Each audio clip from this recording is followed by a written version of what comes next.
Ladies and gentlemen, welcome back to the Physical Digital Tiny Room.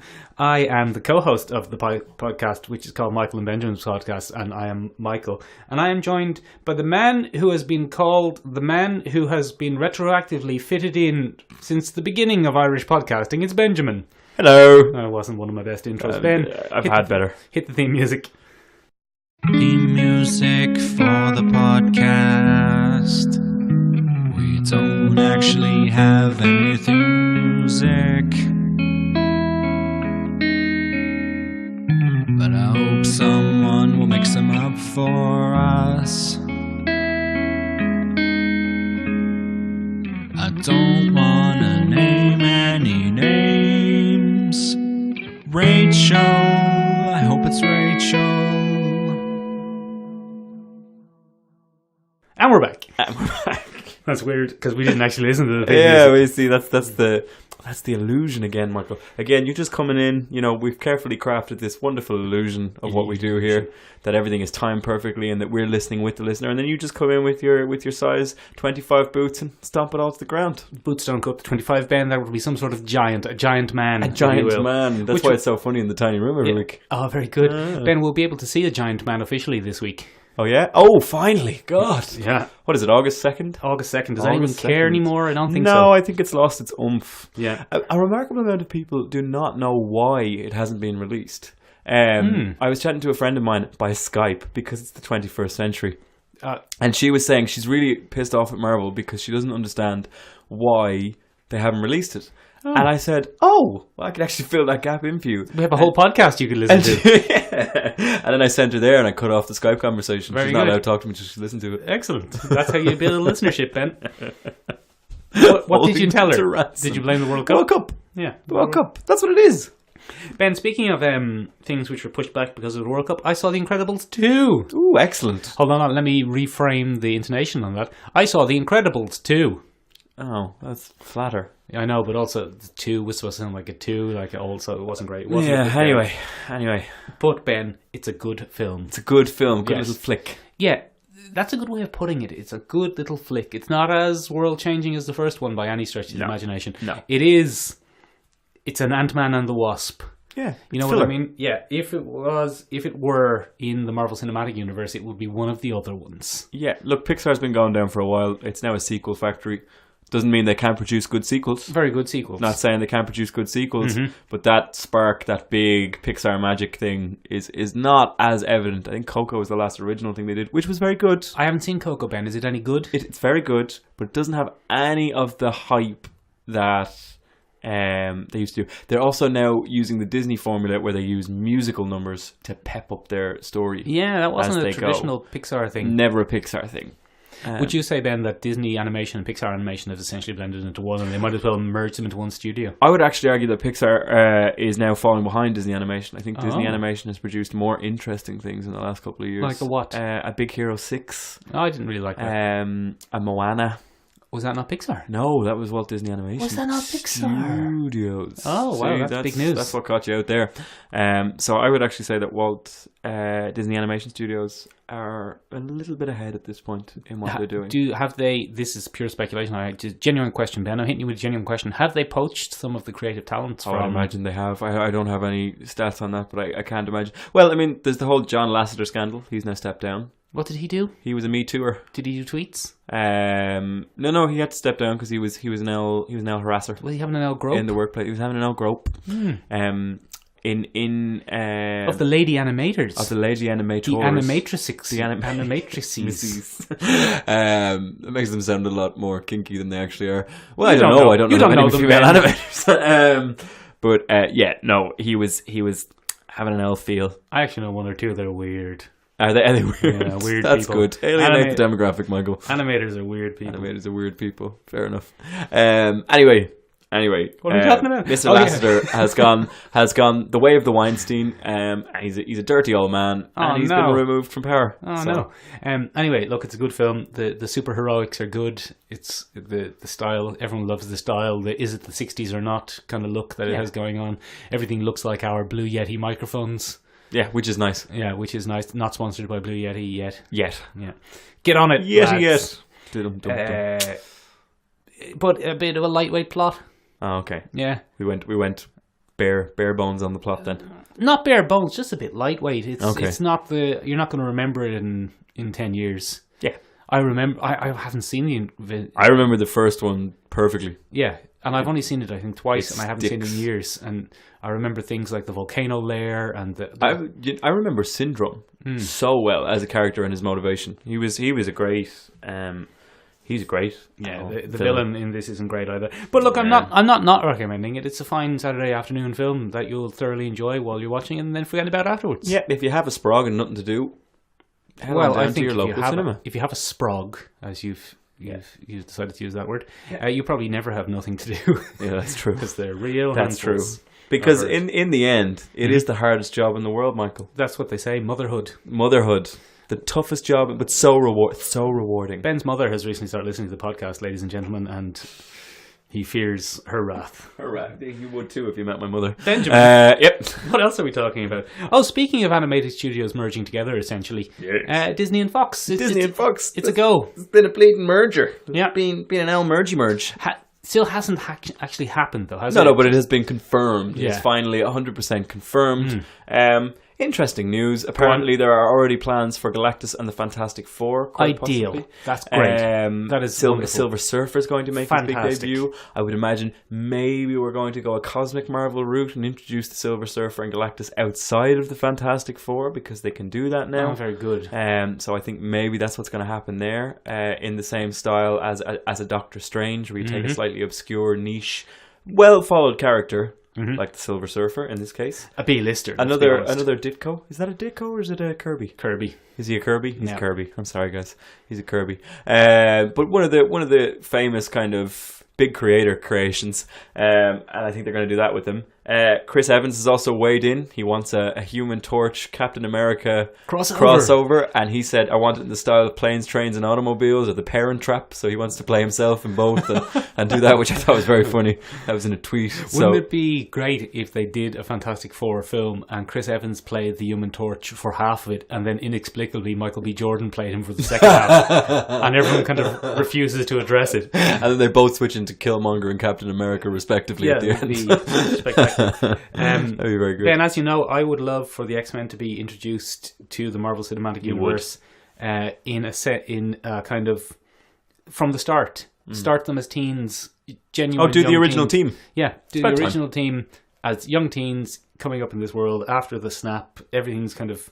There's been a big shuffle. Oh, after the snap? Yeah. You're going post-snap? Yeah, like nice. Bring them in as teens now. They don't have to be the same age as the existing heroes. They were teens when they started, make them teens now. And they kind of tried that with First Class, but then they lost their way a little bit with First Class. And yeah, that's what I want. But look, I'm not. Because they wanted to keep continuity, but they've proven it with Tom Holland. You can have young. You can have young superheroes now. That's a thing. Tom Holland, Shuri is very popular. Shuri is massively popular. And not hard to see why. Great character. Yeah, Cloak and Dagger is very good. I mean, really, this is the time to have your young X-Men team. Fair point there, Michael. Fair point. Let's bring them back. And then you can say that there have been always mutants, but very relatively few. Yeah. But it's been ramping up of late. Exactly. So you can still have your Professor X leading the team. He's just been lying low for all these years. That's perfectly reasonable. Your Magneto. It's getting to the stage, though, where if you want to set things in the modern world, you're not going to be able to do Magneto as a World War II victim anymore. Yeah, so you're losing your backstory. And unless you do old Magneto again, but even then, you're running out of... Even then, like if he was born in, let's say he was born in he has to be born around 1935, 36. Yeah. So what does that make him then? No, don't do this. That's not fair. That's fuck you. This isn't the Michael and Benjamin make fun of Benjamin's lack of arithmetic. So it makes him very old. So you're going to have like an 80-year-old as Magneto and makes him very old. An 80-year-old as Magneto and a 40-year-old as Professor X. They can still be friends. They can't be college friends or anything anymore. Creepy friends though. It's like it started to be like, oh, when did you meet him as a 40-year-old? So I mean that raises more questions. But I mean, you could still do it. It'd still be very good. I think now is the time, Michael. Yeah, fair point there. Or just let Magneto lie. He's had 9 films or something. You want Fashty back in though. You want another? No, you can't. You can't have any of the. No, get rid of all of them. Not even Hugh Jackman. No, Hugh Jackman's gone. Yeah, get rid of him. He's getting old, man. Yeah. Get rid of him. Also, it'd be a travesty to bring him back now after Logan. Like they did a good job there. Let's wrap up the X-Men cinematic universe. Start afresh. Reboot. A reboot. Yeah. What are we talking about as well? Then we were moving on to you had another comic book roundup. Michael. I did, Ben. Another comic book roundup. Ben, for many a year I was a fan of Invincible. I don't know if I've mentioned this on the podcast. No, you've never mentioned that before, Michael. It isn't like we have to listen to that every time you feel like it. Oh no. We thought our computer the computer dropped hasn't down crashed. there. I'm slightly worried about the fact that this isn't plugged in. Do we have a charger? The charger's downstairs. The charger's downstairs. Well, look, we'll try and make it through the podcast, and we'll keep an eye. We're on the edge. We'll keep an eye. If anything goes horribly wrong, we'll take a pause. This will add to the edge of the podcast. As usual. This will be... You've got 84%, Michael. We'll be fine. It's fine. So then, as we were saying, I don't know if I've ever mentioned this before, but I have been an Invincible reader for many a year. I'm gesturing towards my Invincible collection. Been a comic book fan for many a year. But Ben, as it turns out, that's very good. As it turns out, I think I'm actually a Ryan Otley fan. Ah, that makes sense. Yeah. Great artist. And the new Spider-Man, I think one of the best kind of jumping on points for comic book readers in a long time. Really? Yeah. That's good. Especially issue 2. Because especially issue 1 had to kind of ruin his life again. Yeah, he had to get an old smack around. He had to get a smack around, but get back with MJ. But now he's poor, he's unemployed, but he's back with MJ. He's Spider-Man again. Yeah. And issue 2 is a Spider-Man adventure with Spider-Man doing Spider-Man things. Great. With a little twist ending. Can't resist that. Actually, the final panel in this one is a panel that we've seen from Ryan Otley about 8 million times. That's the cover for next week's one. So if you take a look, you can take a look without spoilers. But that is the go-to Ryan Otley hero versus hero. I know image. He does. It's Ryan Otley challenge. Even look at the cover there, Ben. Yeah, that is very reminiscent. I didn't want to say it a couple of weeks ago, but it is very reminiscent of the issue cover where Dinosaurus is screaming at the replacement Invincible Bulletproof. Yeah, he's channeling himself. Well, I mean, you can just flick through, and even the action beats and the way he draws are very similar. He loves a strong uppercut and a flying uppercut. Yeah. And, he's got Africa again. He was big on Africa for a while. There's Africa in that issue. This is without spoilers. These are just kind of beats in the various comic books and stuff like that. But it's good. Like, I mean, very similar to what we've seen before for the lizard transformation. Yeah, lizard transforming back into Dr. Connors is very similar to the Dinosaurus transformation. But I think all this is a good thing. I think, Ben, this could be... Invincible could be a 12 hardback collection, 144 issues of practice for Spider-Man. Which is good news for Spider-Man. Yeah. Because it was a great run. This could be amazing. This could be... Go on. Do you think... Sorry, didn't mean to step over there. Yes, do you think that they're going to touch on the Spider-Man selling his soul? No, thing. I don't think so. Do you think we're just everything that has ever happened to Spider-Man doesn't count anymore. Excellent. If you're reading The Amazing Spider-Man, that makes me really happy. I'm sure in the Spectacular Spider-Man, or the other current ongoing Spider-Man, is it the Spectacular Spider-Man? Couldn't tell you. I think it is the Spectacular Spider-Man. I'm sticking with that pronunciation, obviously. I think in that one everything still stands. Okay, but in this one, this is for new readers. Yeah, good.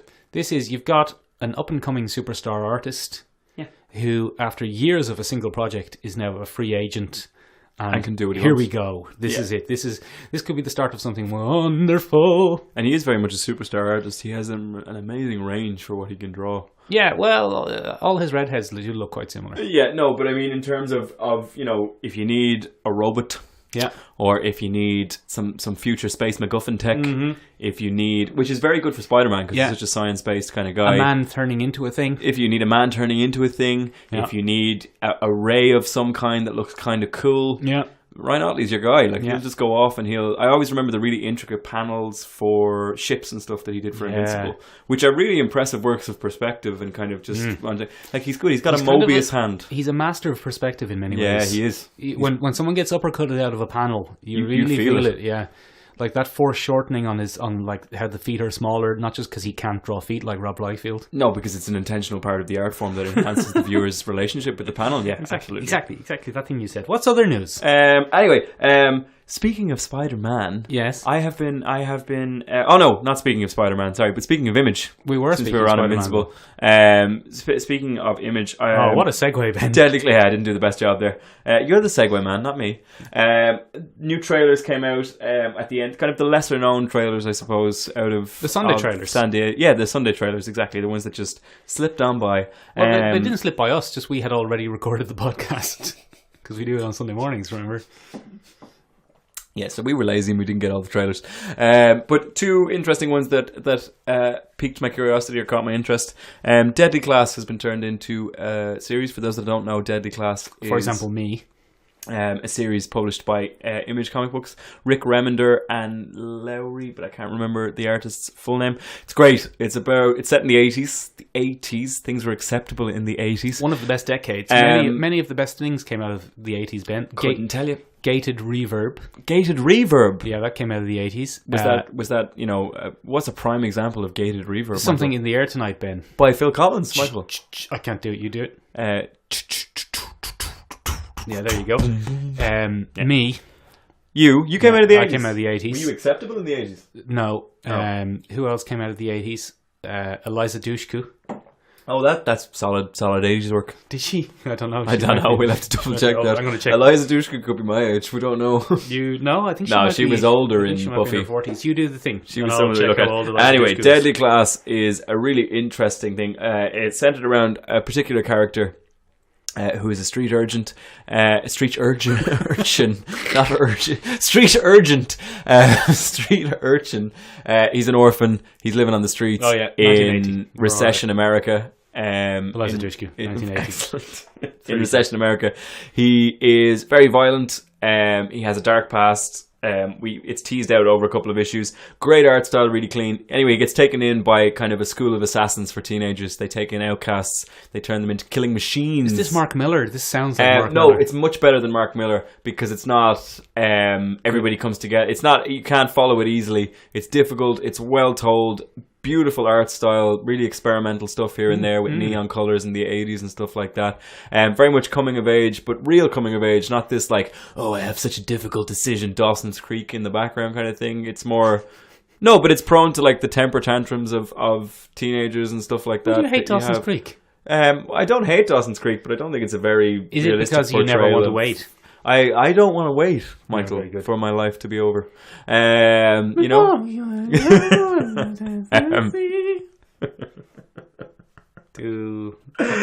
Anyway, it's been turned into a series produced by the Russo brothers, who we're very fond of here at the podcast. Benedict Wong is going to be playing the headmaster. Benedict Wong also plays Wong in the Doctor Strange films and with Avengers Benedict Infinity War Cumberbatch. with Benedict Cumberbuns. And yeah, so I'm looking forward to that. It looks really good. It looks really high octane. A fun series. I don't know if it's going to be a 20-minuter or if it's going to be a 40-minuter, but it's on Sci-Fi, so I'd hazard a guess we're going to get a 20-minuter. Oh. Yeah, Sci-Fi are doing it. Oh, like a sitcom type situation. No, not at all. It looks really cinematic. So it looks really good. But oh yeah, you mean the 20-minute format for a sitcom? Yeah. They've been playing around with that a little bit. They do a lot of it. They seem to have a deal with Image. They've also done Happy, the Grant Morrison detective imaginary friend. Oh, the unicorn one. thing. Yeah, they did that for Christmas. Haven't seen that. Heard it's good. Twas a big hit. It was very good. Excellent. Really well produced. Anyway, so they seem to have a deal with them, and that seems to be what's going to be happening.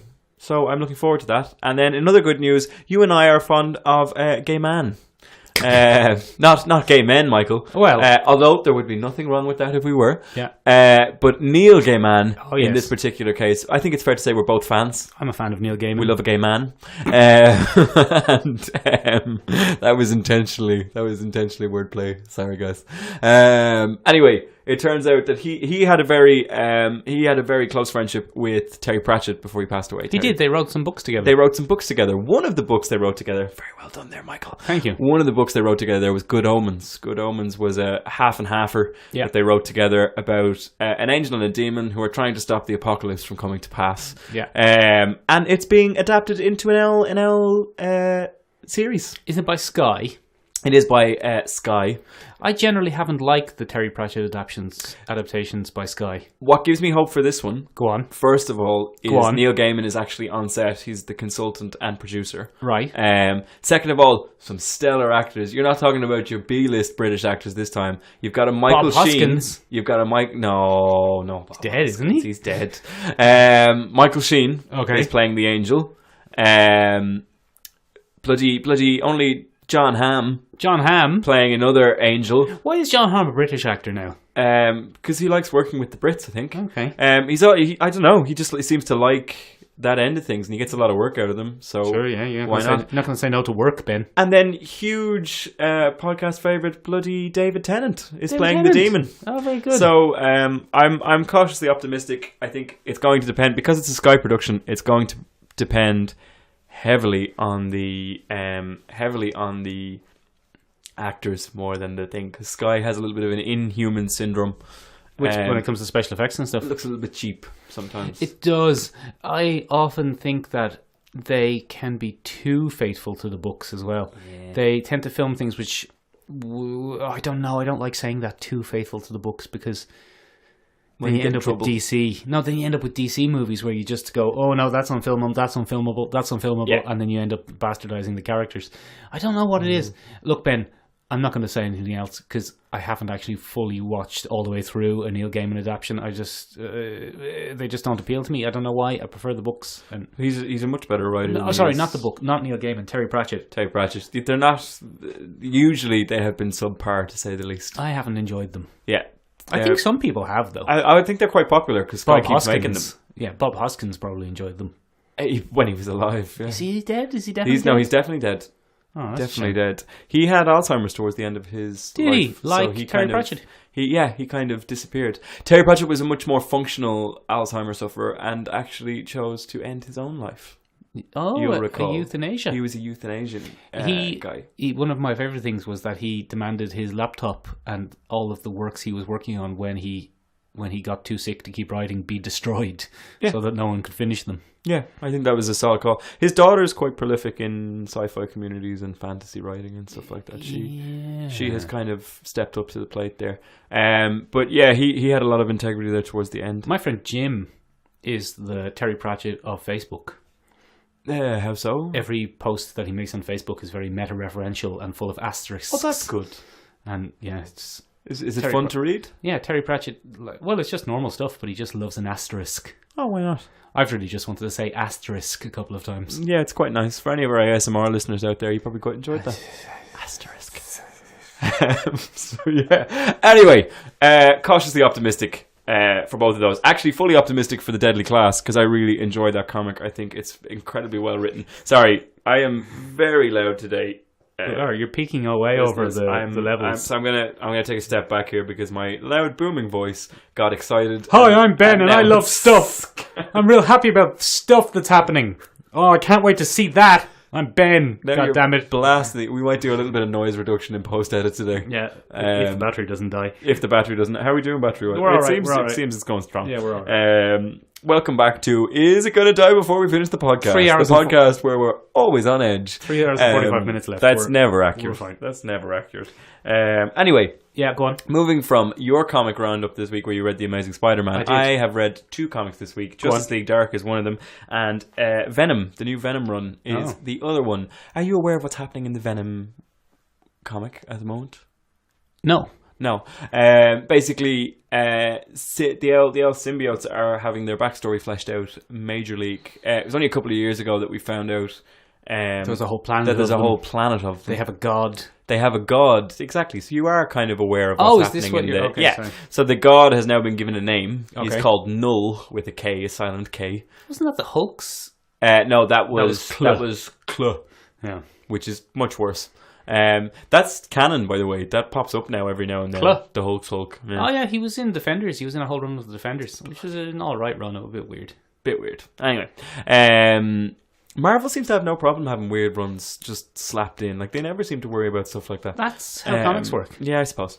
Anyway, Null has now been fully established. Venom is teaming up with Miles Morales to try and take out Null comes to Earth. The symbiotes get a whole backstory. Turns out he's not the first human to ever wear a symbiote. He's there was a Vietnam project, stuff like that. Anyway, very good stuff. Kind of fun to see. Oh, you're enjoying it?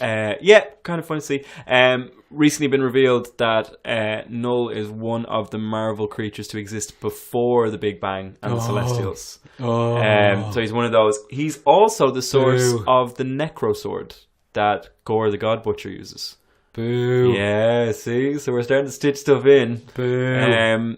Do you know what that's called, Michael? What is it called, Ben? It's called a retcon, Michael. Oh, very good. It's called a retcon, Michael. Do you want to do what even is, or will I do what even is? I'll say it. Ben, what even is a retcon? A retcon is, I had to ask Michael this before because I've always referred to it as retcon. It turns out what it's called is retroactive continuity. It's where an L creator or an L comic book line goes into the past of a character and tinkers around. Doesn't have to be comic books. Came to be. Doesn't have to be comic books. They do it in films, TV series, all this kind of things.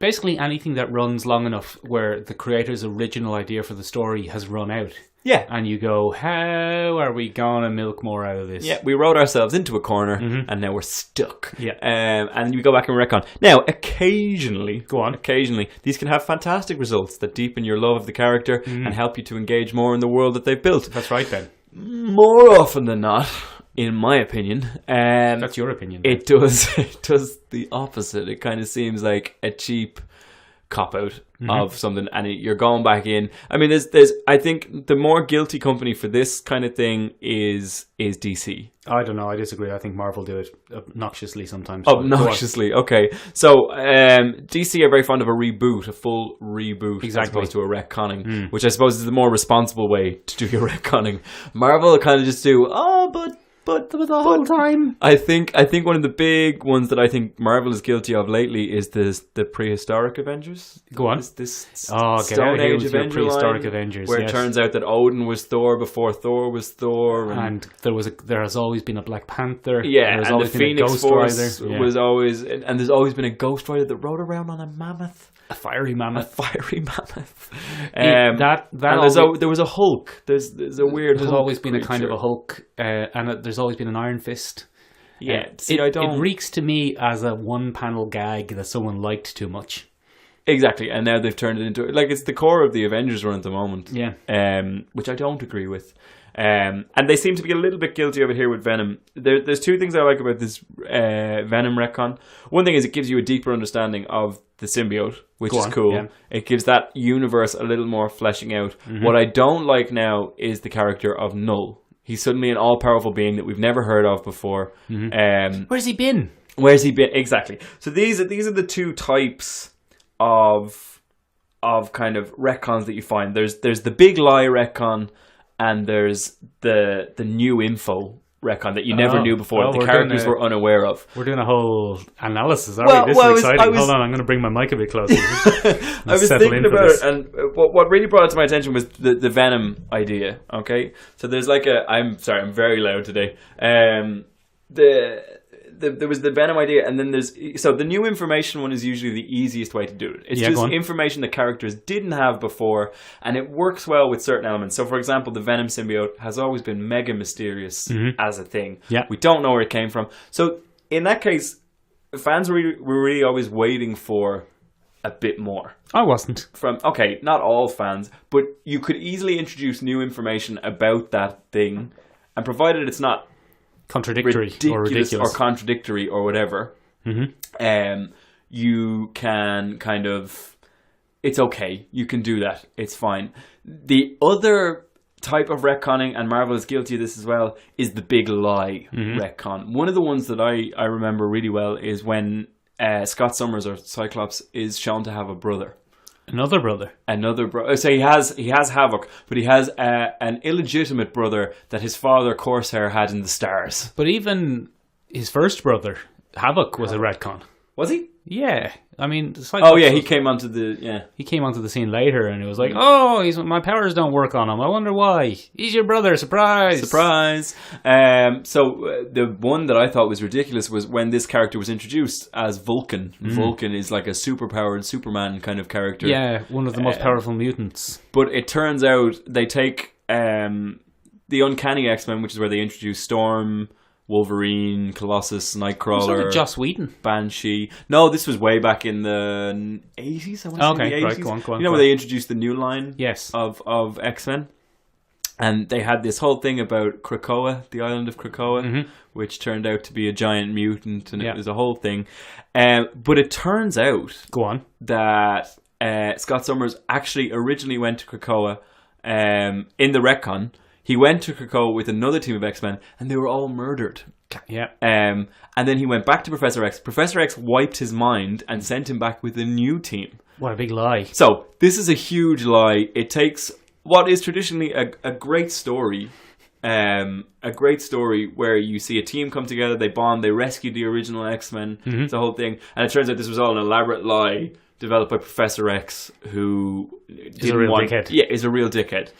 That's the bad kind of retcon that you have, where it's a big old lie. Especially when a character you like turns out to be a big dickhead. Yeah. But especially when a character you like turns out to be a big dickhead, which was never the intention for the character. Yeah, because like in The Flash. Did you see The Flash season 1, the TV show? Yes. Where it turned out that his mentor, Tom Cavanagh, I can't remember the character's real name. It's the character's name.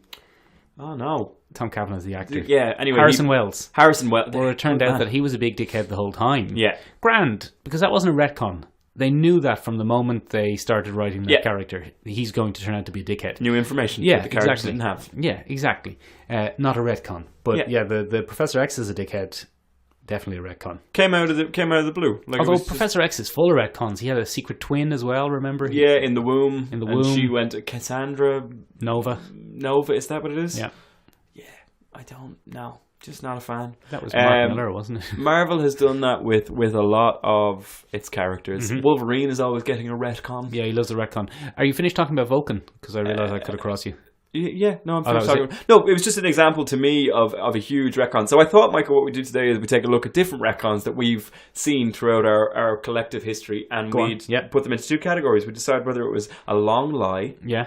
Which is not really very acceptable, or whether it was just unknown information to that point, which is acceptable information. Right, okay. Well, Ben, I'm not going to do that, but I'm going to say it, and then you tell me which one you think it is. Yeah, that's good. Yeah, because you know what I mean? That's fine. Screw you and your rules. Yeah, fair enough. Ben, are you going against a conceit on purpose? Yeah, oh, I'm a real twisty snake. Yep. So I'm going to retcon this. I was actually a bad bloke the whole time. You're a slippery customer. Oh, Benjamin, have you ever... I don't know if I've ever mentioned this in the podcast, but I'm quite a fan of Invincible. Yes. Yes, you have mentioned it once or twice, Michael. Throwback to 20 minutes ago.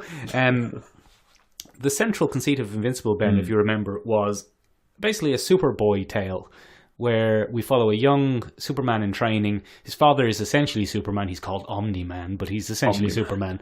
And it turns out in about issue 11 or 12 that Omni-Man was actually the vanguard of an alien invasion of Earth. Yeah, bad egg. Real bad egg. And he fights... Invincible finds out, and they have a fight, and Invincible wins, barely, and Omni-Man, I think, leaves the planet or something. And he doesn't when he loses, and Omni-Man can't. He pulls his punches in the end.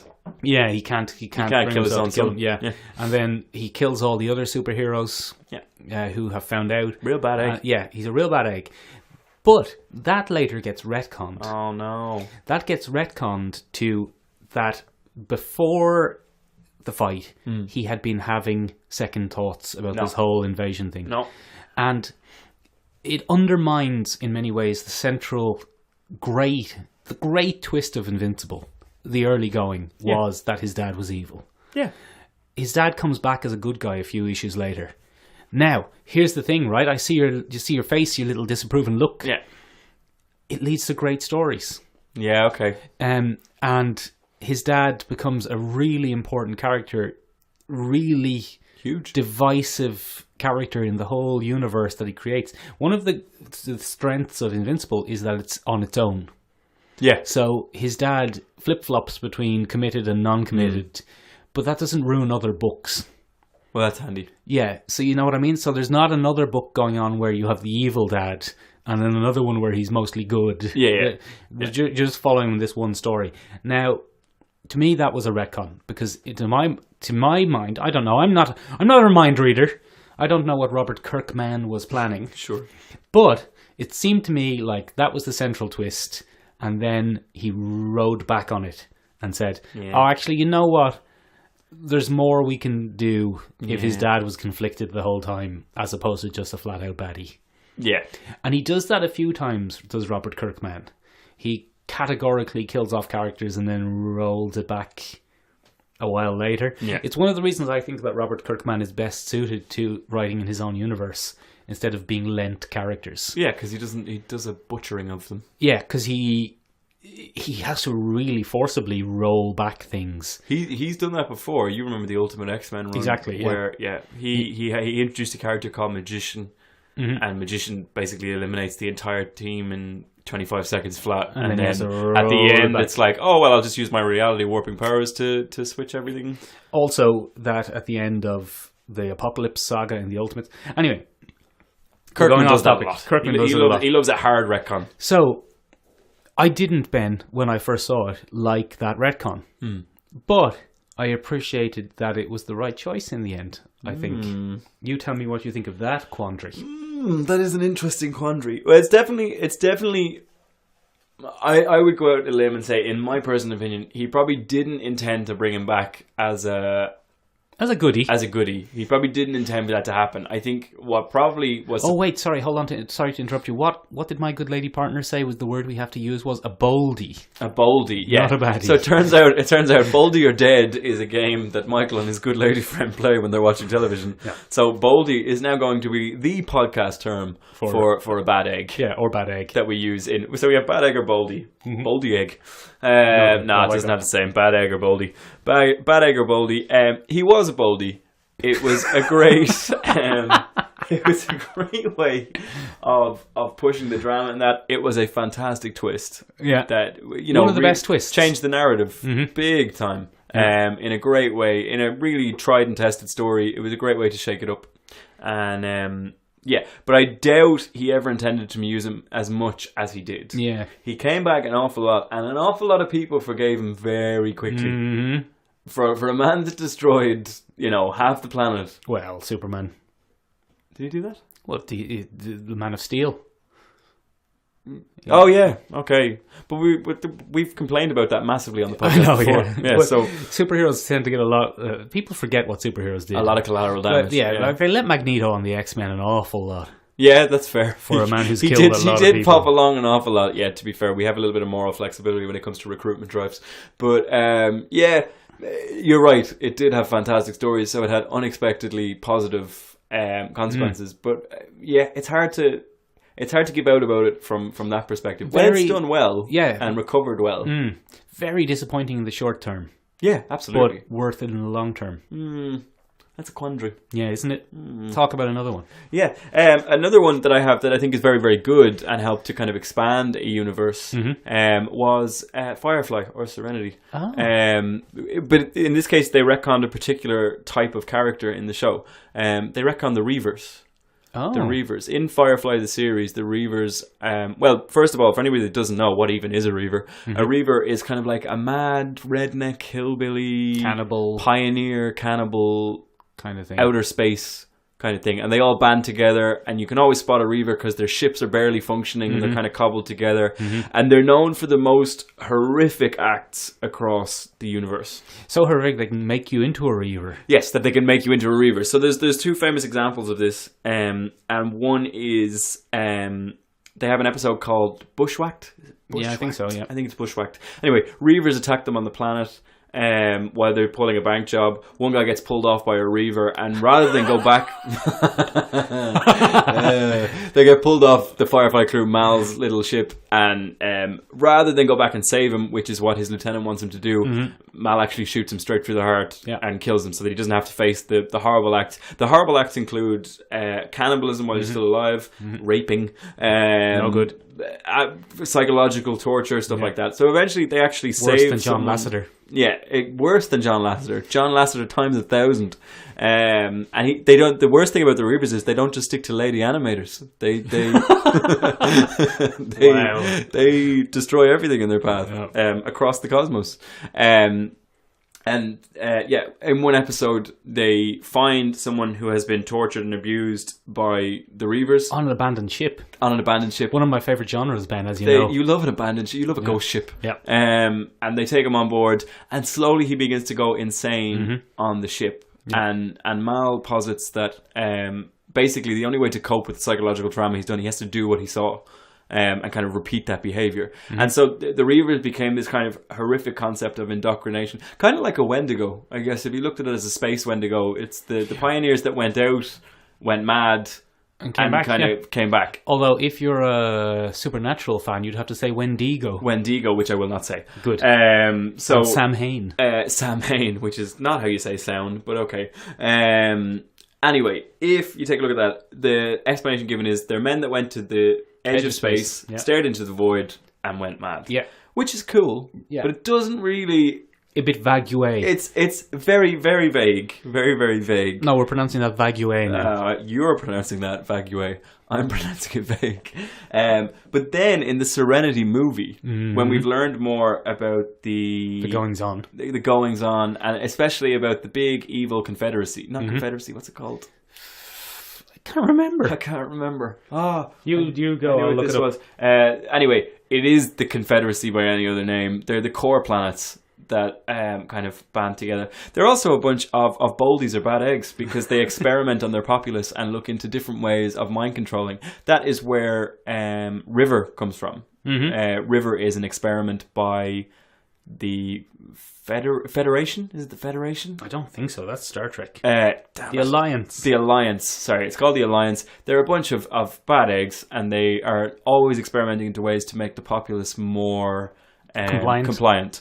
And Mal and his team represent kind of the free frontier people. So to people in the core planets, the Reavers are just kind of a bad bedtime story. A boogeyman. Yeah, a boogeyman. But to people who live on the outer worlds are very aware that Reavers are a very real threat. Anyway, it turns out in Serenity, the movie where we learn even more about and they expand the universe, it turns out that the Reavers are a virus gone wrong. The Alliance... Is it a virus? I thought it was a chemical. It's a chemical, but it becomes kind of... If you have it in your body, I think you can transfer it to other people. Which actually doesn't make a lot of sense. Yeah, but in terms of expanding the universe, it worked quite well. Yeah. So the Reavers... Hold on, I'm going to do sing up AMSR. Miranda. So they travel to a shutdown planet that was kind of erased from Alliance records. What was the name of the planet? I can't remember. Miranda. So they travel to Miranda, and they look at the logs, and it turns out that the Alliance was experimenting with introducing an infection or a pathogen into the populace that made them way more compliant. Yeah. Unfortunately, in a small amount of the populace, it mutated and turned them into boldies, psychopathic kind of primal men and women that tore things apart and just acted on it, basically. And this was a fantastic way of showing where the Reavers came from, because the staring into space and going mad thing was very vague. That was always... You see, I'm sorry to cut across you here, Ben, but this is... You see, that always struck me as an in-universe folktale. That's what people believed in the universe. That wasn't the truth. That was what people came up with to explain it. Yeah. And then the real explanation was, in a way, more mundane, but also more horrific. Yeah, but we were never going to get an explanation, I don't think, from the original series. I thought we were. Oh, okay. So we have difference of opinions. Well, anyway, maybe I'm wrong then. Maybe it's not a retcon. Maybe it's just eventual thing. But to me, that was a retcon kind of origin story for a character class, and I think it made them much scarier. And it gave them a much more...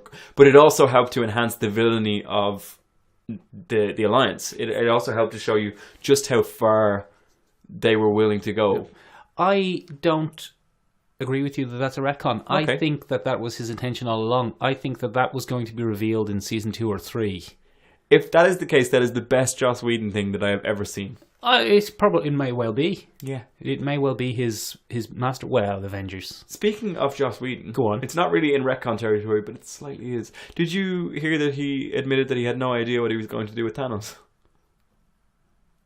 Oh, really? Yeah, he admitted in an interview about a week ago that he had no idea. He had introduced Thanos as kind of like a cool thing to have at the end of the original. But he had no idea how he was going to work him into the overall universe. That's fine. The Russo brothers sorted that out. I know, they sorted it out very, very well. They've got it under control. But it was very interesting to hear him admit it.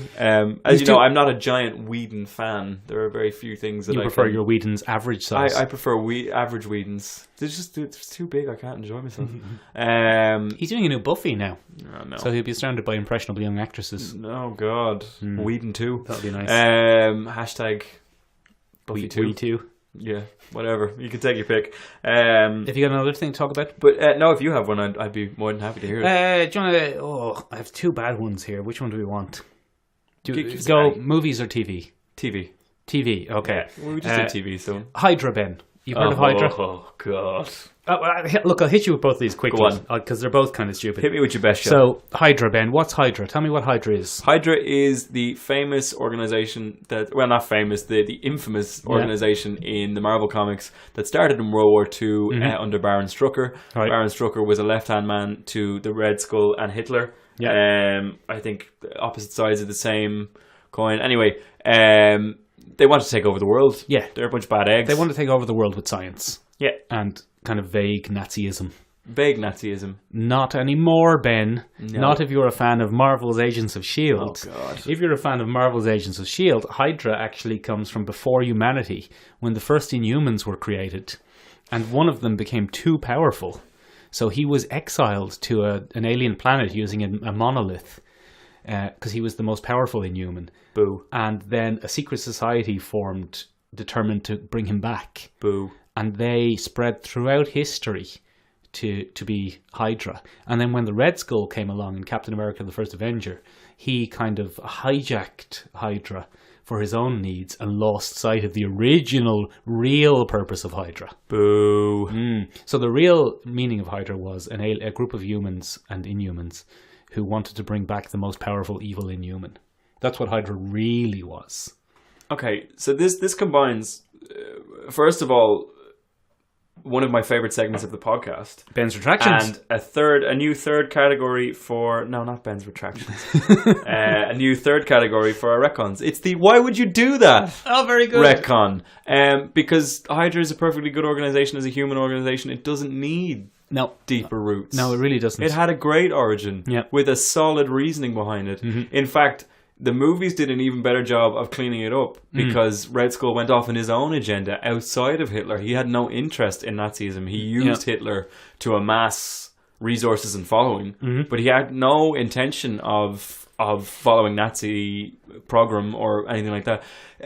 Like, it had a good origin. Yeah, one of my least favourite retcons there, Ben. Like, Winter Soldier was good because it resurfaced and it wasn't gone away. And even the back half of season 1 of Agents of S.H.I.E.L.D. was good. Yeah. Which was the kind of low budget dealing with the fallout of the Hydra being embedded in S.H.I.E.L.D. Yeah. But that, very bad. Do you want another bad one? Let's go on. Give us another. Hit me with your best shot. Spider-Man 3, Ben. Oh, fuck. Have you seen it? Yeah. I saw them in the cinema. Oh, very good. 2007 Spider-Man 3. Saw that in the cinema. The biggest retcon crime that commits is, we all know the story of why Spider-Man is Spider-Man. With great power comes great responsibility. Yeah. And he let a criminal escape who went on to kill his Uncle Ben. But it wasn't that guy. Yeah. It was another guy who killed him. Right. Who later became the Sandman. Yes. Do you remember that scene? Yes. The Sandman accidentally killed Uncle Ben. We've already seen Uncle Ben's death. Why did you have to do it again? Exactly. Why couldn't he have just been a criminal? Why did the Sandman in Spider-Man 3 have to be the criminal who accidentally killed? He had great motivation prior to that as well. This is another thing. It's another why would you do that? His daughter. He wanted to live to see his daughter again. He didn't want to be made of sand anymore. Yeah. What a perfectly fine motivation. Both solid motivations. Yeah. I don't have any problem with either of those. Yeah, I want to get my daughter back and I don't want to be sand. I mean, solid calls all around. Yeah. Well done, lads. Yeah. But now... Now it's a whole mess. One of my least favourites. Two of my least favourites there. One of the men who's very guilty of a retcon is Scott Schneider. Go on. Scott Schneider has done a lot of damage to Batman in my... I am very fond of what Scott Schneider... No. Okay. Bloody Batman okay. All right. Okay. We'll stay away from Batman. No, go on. We'll stay away from Batman. But he is one of the characters who suffers most from bad retconning. I disagree. I think Spider-Man, but go on. I said he was one of the characters who suffers most. All right, whatever. One of the characters. I cover my ass these days. However, Michael. Ben. I just did a W for a word beginning with H, Michael. Yeah, I know. Anywho.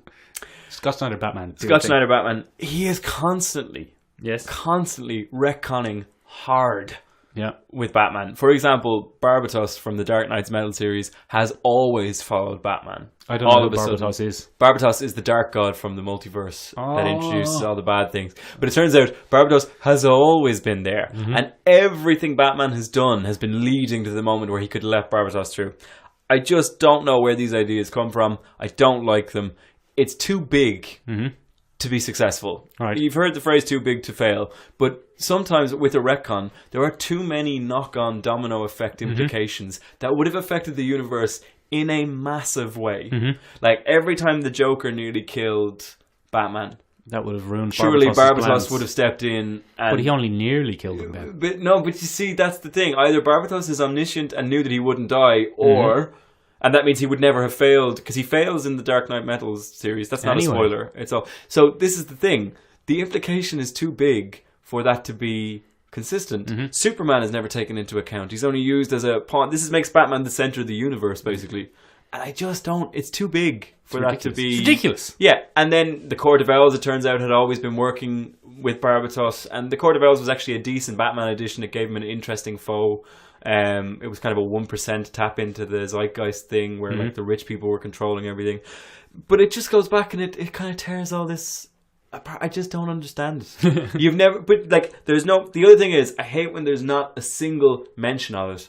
And then everybody goes, oh, this is the day we always feared. All the big characters like the Wizard Shazam, the Guardians of the Green Lantern Corps, the Mystic Stranger, the Spectre, they're all like, oh no, we always feared this day was coming. And you've never mentioned it before. Not once. In all the times. I hate that kind of retcon where it's like, oh, this is the biggest thing we've always feared. It's like, and you've never not once put like a plan in place to take care of that. Remember when the universe was ending and you didn't mention this? Yeah, you didn't mention that. There was never been like, oh, maybe that's this thing. It was like, no.